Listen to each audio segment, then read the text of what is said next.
ایک بار جناب بہلول کسی نخلستان میں تشریف رکھتے تھے۔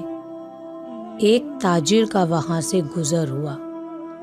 وہ آپ کے پاس آیا اور سلام کر کے مؤدب طریقے سے سامنے بیٹھ گیا اور انتہائی ادب سے گزارش کی، حضور تجارت کی کون سی ایسی جنس خریدوں جس میں بہت نفع ہو؟ جناب بہلول نے فرمایا، کالا کپڑا لے لو۔ تاجر نے شکریہ ادا کیا اور الٹے قدموں چلتا واپس چلا گیا۔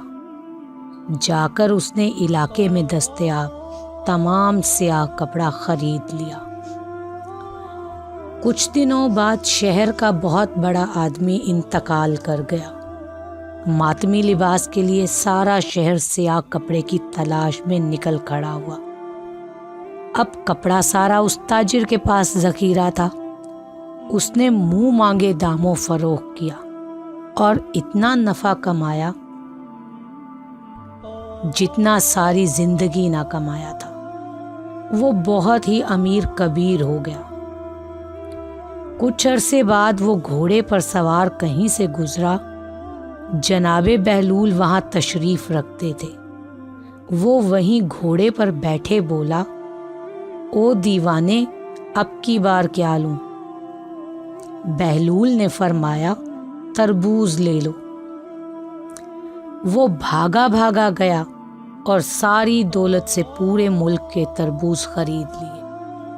ایک ہی ہفتے میں سب خراب ہو گئے اور وہ کوڑی کوڑی کو محتاج ہو گیا۔ اسی خستہ حالی میں گھومتے پھرتے اس کی ملاقات جناب بہلول سے ہو گئی تو اس نے کہا، یہ آپ نے میرے ساتھ کیا کیا؟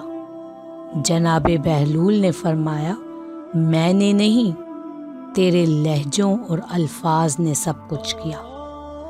جب تو نے ادب سے پوچھا تو مالا مال ہو گیا، اور جب گستاخی کی تو کنگال ہو گیا۔ اسی کو کہتے ہیں با ادب با نصیب، بے ادب بے نصیب۔